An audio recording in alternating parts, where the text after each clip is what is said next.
What's up, guys? In today's Weird History on Epidemics, we're going to be looking at the Plague of Athens. Um, this was a major epidemic that broke out during the Peloponnesian War, and that sort of hobbled Athens right at the very outbreak of this major event. Um, we're going to be focusing a lot on the political consequences of this plague and thinking about the interaction of Athenian democratic society with this epidemic. This image you can see here is a French Baroque painting of one of the major characters of our story today, and that is Pericles. Pericles, this guy in the fancy helmet in the middle giving a speech. He was the major architect of the Peloponnesian War. He was responsible for the construction of the Parthenon, which you can see here, and we'll be talking about him a lot. But let's go ahead and get started with our story. So before we can talk about the plague and its political effects, we have to talk a little bit about the political context of the time period. So the Peloponnesian War was a power struggle between the two major city-states of classical Greece, Athens and Sparta. And this is a really interesting conflict, to me anyway, because it represents two very different types of society going up against each other with very different strengths and weaknesses. Athens is a commercial powerhouse and by far the richest of the Greek city-states. The main reason for its wealth is that it has a substantial maritime commercial network that it uses to trade all around the Mediterranean, and this allows it to become a center for craft production and also a cultural center. So Athens is able to become incredibly wealthy through maritime trade. They also are a vibrant democracy in which a substantial portion of the male population not only is allowed to vote, but is also allowed to play a direct role in most governmental functions.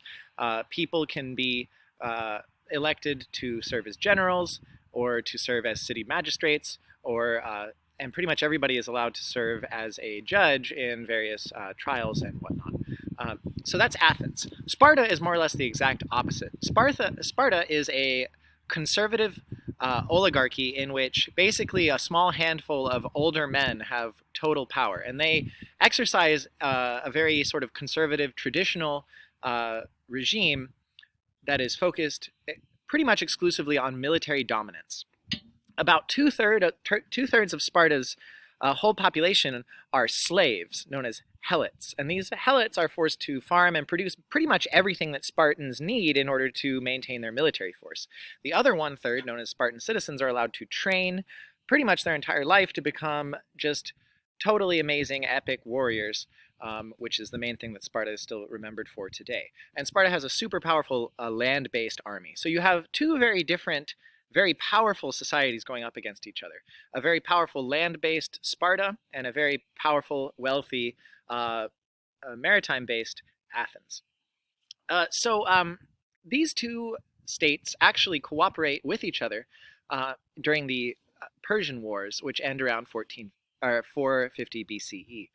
And through their cooperation, they're able to smack down the Persians, and the Persians more or less leave the Greeks alone for the next little while. And this, as soon as the Persian threat disappears, though, what you start to see is a competition between Sparta and Athens for dominance within the Hellenistic world. Athens seeks to exert control over all of the islands and the coast of Anatolia as well, and to construct kind of a huge tribute-paying empire where all of these different territories will pay money to Athens, and then Athens will use that money ostensibly to protect them against future Persian attacks, but really Athens just uses that money however they want. This is called the Delian League because originally the center of this alliance, quote unquote, was in this little island here of Delos, but it ends up basically just being an Athenian empire run from Athens. In response to the Delian League, other city-states turn to Sparta for protection against Athenian bullying. And so Sparta begins to set up a defensive alliance of other city-states known as the Peloponnesian League, which is named after this big peninsula here on mainland Greece. So you've got two competing spheres of influence, and Sparta and Athens are ready to go at each other. So let's talk about Pericles. Pericles was the main leader of Athens during this time period between the end of the Persian Wars and the beginning of the Peloponnesian War. He was considered to be kind of the preeminent statesman of the time period, the sort of visionary leader of Athens during its golden age. And even though he pursued unpopular policies at times, he was reelected again and again to prominent positions within Athens.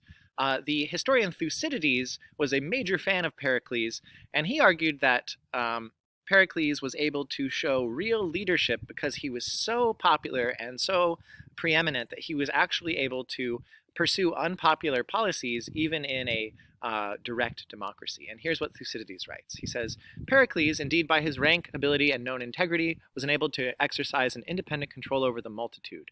In short, to lead them instead of being led by them, for as he never sought power by improper means, he was never compelled to flatter them, but on the contrary, enjoyed so high an estimation that he could afford to anger them by contradiction. That is, even though he was a democratically elected figure, he was able to pursue unpopular policies, and people usually trusted his judgment.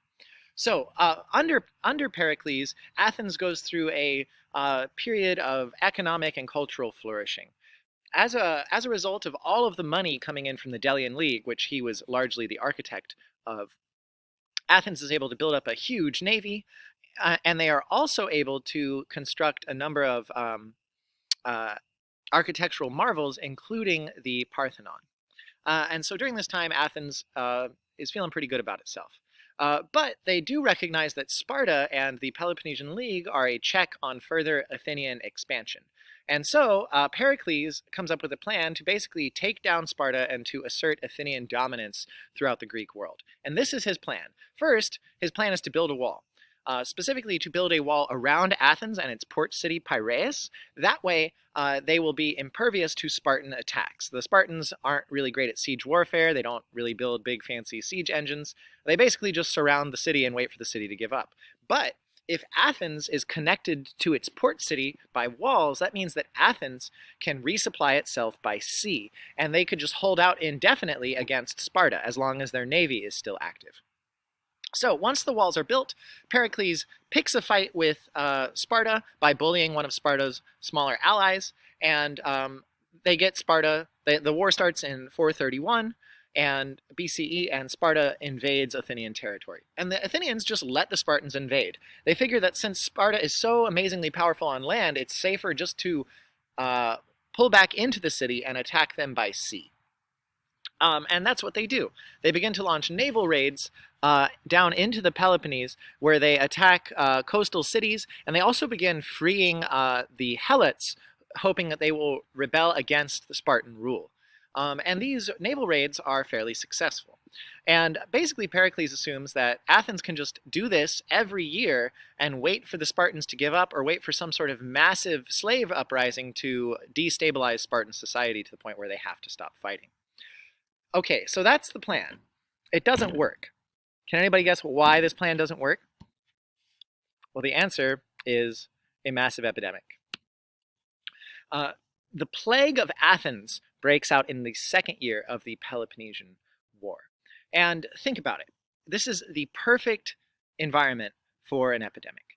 The entire population of Athens, which had been spread out in the countryside and not just in the main city of Athens, is now concentrated in Athens itself behind the walls constructed by Pericles. So you have a super highly concentrated population living in not great sanitary conditions. And you have tons of trade coming in from all over the Mediterranean to supply the Athenians. So you have lots of contact with other societies and a highly concentrated human population in Athens, and this is simply the perfect place for a plague to break out. And break out it does. The Plague of Athens is described in great detail by the historian Thucydides. And based on his very detailed descriptions, modern doctors are pretty sure that the disease that he's describing is either typhus or hemorrhagic fever, which is just a gross phrase. But basically, hemorrhagic fever is something like Ebola. So the symptoms described by Thucydides include vomiting, diarrhea, necrosis of the extremities, which means that your fingers and your toes and other little bits that stick out basically just rot and die. And it's also horribly contagious and is spread from person to person very easily. Um, Something interesting that happens is that the elite of Athens turn out to be extra susceptible to this because social norms within Athens dictate that um, elite citizens need to pay sort of social visits to each other regularly as a matter of respect and honor. And a good number of Athenian citizens continue to keep up this schedule of social visits and to pay respects to people who are sick, even though that means that they are very likely to become sick themselves. So the Athenians don't engage in social distancing. So what are the effects of this? Well, the death toll is somewhere between 75,000 and 100,000 people based on modern estimates, which is about 30% of Athens' total population. And so that's just a massive blow to take at the very beginning of a war. It saps Athenian manpower and also destabilizes Athenian society. There is a breakdown in Athenian social norms. A number of elites within Athens basically give up their social responsibilities and instead of doing what they're supposed to do, just go and have wild parties and try to spend as much of their money as possible. The reason for this that Thucydides gives is because wealthy people didn't necessarily have heirs that they wanted to pass all of their money on to, and some relative they didn't like was just going to get all their entire fortune. So people just decided to spend all their money before they died. Also, you saw a religious breakdown in which people abandoned normal religious rites and funeral rites and just started basically doing whatever they wanted, including just dumping dead bodies in the streets or burning them rather than doing the normal religious type burials. In terms of political impact, this led to a lot of people calling for a quick end to the war, either just surrendering to Sparta or trying to launch some sort of audacious attack that would bring about a decisive defeat of the Spartans. Pericles says, guys, this is a bad idea. The plan is still working. We're going to survive the plague, and we can just hold out, and our original plan will work. But, unfortunately for Athens, 6 months into the plague, Pericles himself dies. And so Athens, at the peak of the plague, is also deprived of their main leader. So with the death of Pericles, what you get is a power vacuum at the top of Athenian society and the rise of demagogues, that is sort of populist leaders who will come up with policies not because they think they will work, but because they will be popular with the masses and will get them elected. And this is what Thucydides writes. He says, after the death of Pericles, Athenian elites allowed private ambitions and private interests in matters apparently quite foreign to the war, to lead them into projects unjust both to themselves and to their allies, projects whose success would only conduce to the honor and advantages of private persons, and whose failure entailed certain disaster on the country in the war. So basically, he's saying here that elites begin to pursue projects that are beneficial to themselves, but not necessarily beneficial to Athens. And there's a number of different figures we could talk about here, but the most important and the most interesting is this guy named Alcibiades, who was kind of a young hotshot from a very wealthy family, who was able to rise up into power by proposing an incredibly audacious attack that, if it had worked, might have turned Athens into a major Mediterranean power and not just a Greek power. And his idea was that in the middle of the Peloponnesian War, while Sparta and Athens are still fighting, Athens should launch an attack against the major city-state of Syracuse, which was on the island of Sicily, south of Italy. Syracuse was a Greek city-state that was kind of allied with Sparta, and Alcibiades thought that by conquering Syracuse, then Athens could take control of all of Sicily and then use the resources from Sicily to thoroughly crush Sparta afterward. So that is the idea.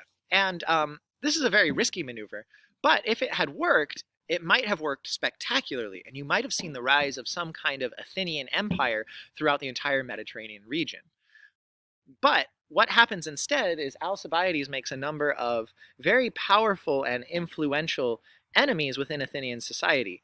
And even though Alcibiades ends up getting elected general and getting the army and the money necessary to launch this campaign, his opponents hatch a conspiracy against him. And in the days before Alcibiades and the fleet are about to leave for Sicily, they end up committing a bunch of sacrilegious desecration of Athenian temples. They like go around and like chisel off bits of statues of gods, and they make it look like Alcibiades did this. Alcibiades asks to defend himself in court before he is sent off, but his opponents are able to block this appeal, and Alcibiades is forced to leave Athens knowing that he might face the death penalty when he returns. So, what does Alcibiades do? Well, he decides to simply abandon Athens, and he goes to Sparta and switches sides and tells Sparta about the plan that he himself helped to develop. Whoop. My chair just broke. But so anyway, where was I?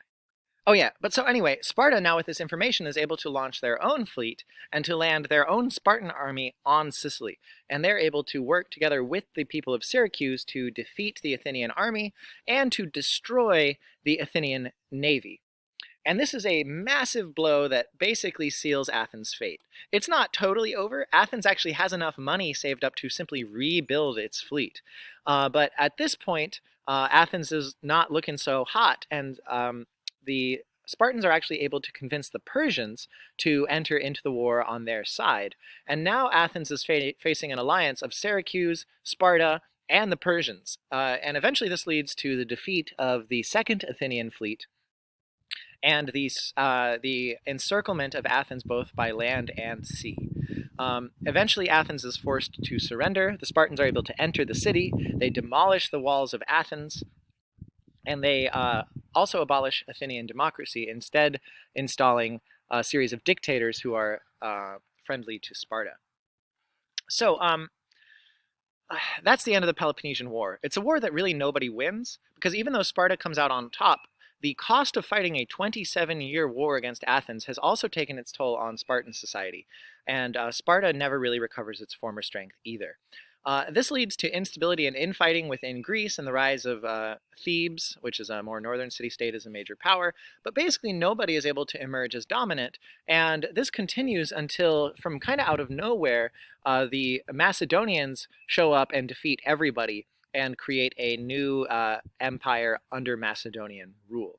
So that's the kind of end and the impact of the Peloponnesian War, and it's important to think about how differently things could have turned out if this plague had not broken out. If Athens hadn't been weakened at the beginning of the war, if Pericles hadn't died, and Athens had continued with its policy, it's possible that Athens might have emerged not only as a Greek superpower, but possibly as a Mediterranean superpower. And world history could have looked very different if Athens had emerged victoriously here. But instead, it's defeated, and you get a stalemate in Greece, leading to the rise of Macedonia and Alexander the Great, and so on and so on. So anyway, some things for you guys to think about. First, what does this show about the strengths and weaknesses of the Athenian system of democracy? What does this show about democracies in general? Are democracies good at dealing with epidemics? What should Athens have done? How should Athens have responded to this epidemic? Would some other kind of political system, possibly a monarchy or a dictatorship, would that have worked better or worse than Athens' system of democracy? And second, think about the responses of the people of Athens to the epidemic. How do we see them reacting compared to how do we see people reacting in the Black Death, which we looked at in our last video, or how do we see people reacting today to the outbreak of the coronavirus? So there's some interesting examples with like changes in social behavior or refusals to change social behavior. So anyway, that's all I've got for you guys today. I hope you found this interesting, and hope you have a good one.